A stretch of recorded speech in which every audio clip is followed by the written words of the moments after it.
First of all, thank you for joining me for my Facebook Live.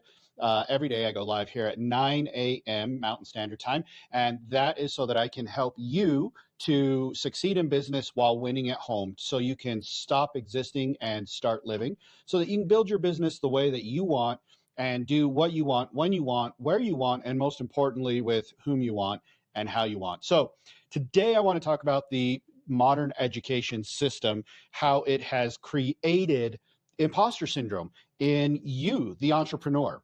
So number one, I already know I'm going to get a bunch of pushback. I got my notes here. I'm just moving them off to the side because I'm going to get animated and passionate about this. I know I am. Um, you're gonna. I know I'm going to get pushback.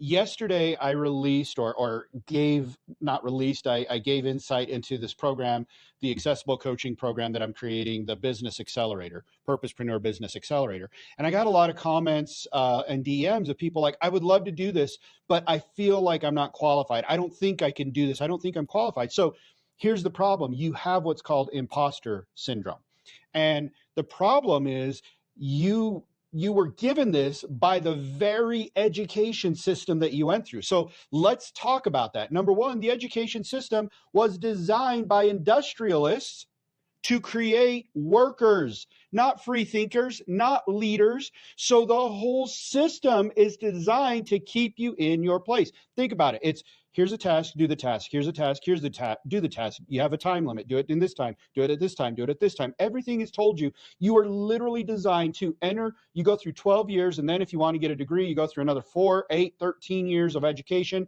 just to enter a workforce that is exactly parallel or an exact replica of the system, or the system that you were just trained in is an exact replica of the system you're going to spend the rest of your life in, or that they want you to spend the rest of your life in. And that's because they want workers. The modern education system was created by industrialists, was created by billionaires, and it was created to create good workers, people who learned how to do tasks repetitively, do them quickly and in a time frame, and then go home and then come back the next day and start over and do the same thing, being monotonous without losing their desire to be there, or at least wanting the rewards of the grade system, which then became the money system when you enter the workforce. So that's number one. That's why you have imposter syndrome. If you're an entrepreneur, you are a leader, you are a thought leader, you are creative, you are working outside that box. And so you're told, well, I'm not being a good worker, so therefore I must not be good at what I do. And that's not true. You're great at what you do,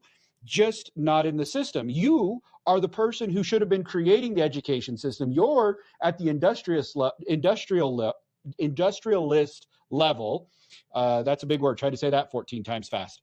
You are at that level. You are the person who should be running the show, but you were trained to be the person who's a worker bee.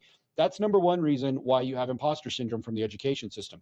Number two, for the reason why you have the imposter syndrome is because when you go through the education system, if you read a book, you write a report, you have to cite everything. You have to give everybody credit. Well, let's think about this as an entrepreneur. Maybe you read a book on, how to organize your home, and you read it and you got some great ideas. You took some of your personal experience, meshed them with those great ideas. Now you have a new or a better or a different system, but you feel like you're plagiarizing. You're like, well, all I did was I learned this from that person. Yeah, I took a little bit of my own stuff, but I really just learned it from them. That's okay. You learned it and then you made it your own. And now you have a way to help other people that are like you, other people that don't know how to take that system. And they're going, gosh, this seems like a great system. I don't get it. And then you come along and you go, hey, do ABC. I mean, look, guys, let's think about Dean Graziosi and Tony Robbins are right now they just launched a new program.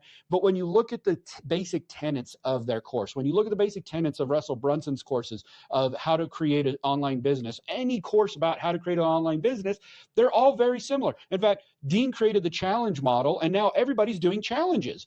Well, you don't say, well, that person's plagiarizing or that person is stealing because they're doing a challenge. No, they're doing challenge. They're just doing it in their way to suit their audience. That's what you're doing.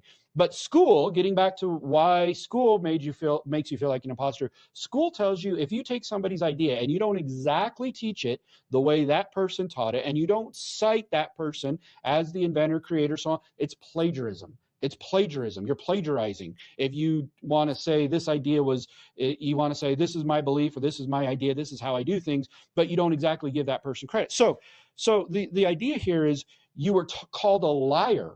You were called a liar if you said, I learned how to do something, but you didn't give that person credit and you didn't cite it and you didn't recite it the exact same way that person created it or taught it. So number one is you were created to be a worker bee. Number two is you were constantly told you were a liar if you had a creative thought about an already established idea and you tried to teach it as your own. Number three kind of underscores all of these things, and that is you were denied creativity. You were denied creativity by the school system. What do I mean by that? People get, well, you have to write creative essays and, you read literature and there's art classes and all of those things. And that's fine. But here's what it's done, right? You go into an art class, we say, here, we're going to teach you how to do this. Now do it and do it this way. And then somebody comes in and they tell you if your art is good or not based on what the instructions were. Not based on your creativity, not based on just free flow of information, free flow of thought, free flow of creativity. Same with your essay. They come in and they tell you if your insights into this literature, I'm doing a book report, here's my report, and then they tell you if your insights were good enough based on a certain set of criteria. So now as an entrepreneur, you have this idea, I'm going to create this product, I'm going to create this course, I'm going to help people in a certain way, I'm going to change the world like this, and then that old limiting belief kicks in, you're not doing it according to the way everybody else says, you're not doing it the way this successful person says to do it, you're not doing it according to these parameters, you're not doing it, that's one of the biggest issues with entrepreneurship in and of itself. I'm going to go out and start a business. Why not just go get a job, work for them for 30 years, retire, get a gold watch? Because that's not the way the world works anymore. The education system is outdated. The career system is outdated. It's outmoded. We're in a knowledge system where more people are in what would be considered a knowledge industry, meaning they work with their mind, whether they're a programmer, they're a scientist, they're an inventor, they're a doctor. They're working more with their mind, a course creator, coach, an agency, a marketing agency, a funnel building agency, anything like that. They're working more creatively than they are with their hands, with their backs, right? So the old model of creating workers who will go to a factory and be good worker bees is outdated. I mean, that's a whole nother topic in and of itself. I might talk about that tomorrow, about the self-education industry, or the next week. But the point is this, guys, you have to understand that your limiting belief, your belief that you are not good enough, your belief that you're an imposter, that imposter syndrome, that came because of your programming as a child. Forget that programming. You are enough. So you've got to change the tune. You've got to change the station playing in your brain. How do you do that? I'm going to give it to you real quick in 4 easy steps. So stick with me. The step number one is you have to define your limiting belief. You have to define exactly, not just that I feel like an imposter. What exactly do you feel like an imposter? Like, I learned it from so-and-so, or this isn't an original thought, or somebody else is already posting this on Facebook. Define the belief. Don't ignore it. You have to face it. I mean, it's just like the 12-step program, right? First step is you got to admit you have a problem. The first step is here, you've got to admit you've got a limiting belief and look it straight in the eyes. Number two is you have to interrogate it. So you look it in the eyes and you interrogate it. Find what's true. What's true? Is it true? Is it kind? Is it helpful? Is this belief any of those things? No. So interrogate it. Where did you come from? Why are you here? What is the context of this? Where did I learn this? Did I get up on stage one time to try to recite a poem and I forgot it? My mind went blank and I failed, so therefore I can't ever speak in front of people? No, that was one instance. Interrogate it. That my whole belief that I can't speak publicly comes from one instance, right? So that's number one, define. Number two, interrogate. Number three, designate. So you have to go back into your past. You have to find a true story, whether that's in your past or whether that's in somebody else's past, and designate that as the truth.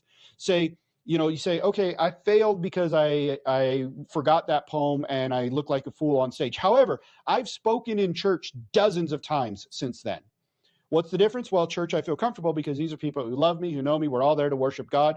Okay, so That's now your true story. Or you can grab onto another true story of someone famous who failed at speaking, like Abraham Lincoln, failed at speaking dozens of times until he got it right and then became the president of the United States. So you can grab onto that and designate that as your new story. Hey, if he can do it, I can do it. Hey, if I did it once before, I can do it again. Designate it, whether it's a true story from your past or the true story from someone else's past. The fourth step, so define, integrate, designate. The fourth step is integrate. You need to write it down and introduce it in your brain. It's not enough to just read about it. It's not enough to just, you have to write it down and then read it daily. Introduce it to your brain. Speak it out loud to yourself. Speak it out loud as often as possible so your brain hears your own voice telling it this story. This is how your brain believes what it hears, and it's always listening. It's always on. This is how you rewrite your story. Okay? So always remember, you've got to change the tune. You've got to change the ditty playing in your head. Remember that word ditty? You know, there's a little ditty playing in my head. That's music. Ditty is D, define, I, interrogate, D, designate, and, D, designate, and I, integrate. So define, interrogate, designate, integrate. That's your new ditty. And that's how you change this limiting belief that I am an imposter, that I'm not good enough. And listen, guys, as long as you're a mile up the road, that's all you need. That's all you need. You just need to be far enough up the road that you can come back and report what you're learning, that you can come back and say, hey, watch out for this pitfall. Watch out for this pothole. Watch out for this. Hey, make a left here instead of a right. Hey, I already made these mistakes for you. Let me show you how not to make them. That's all you have to do to be a good coach, to be a good course creator, to be anybody. But you have to keep moving up the road, right? You can't just get a mile up the road and stop, or else those people you're leading will pass you by eventually. That's why I continually read, why I continually do self-education. That's a whole nother subject, self-education versus formal education, which you know my feelings from today, what I feel about formal education. The point is this, guys, you are not an imposter. You have a gift. You have a message to give to the world. And I want to help you give that message. That's why I do these videos every day. So you are not an imposter. Change the ditty playing in your head. Define, interrogate, designate, and integrate your new story. Okay. We'll see you guys tomorrow. No, actually today's Friday. We'll see you on Monday. I think I have a special presentation on Monday. We'll see. Maybe things get done over the weekend. We're going school clothes shopping, so maybe not. I don't know. We'll see you guys on Monday. Have a great one. Bye.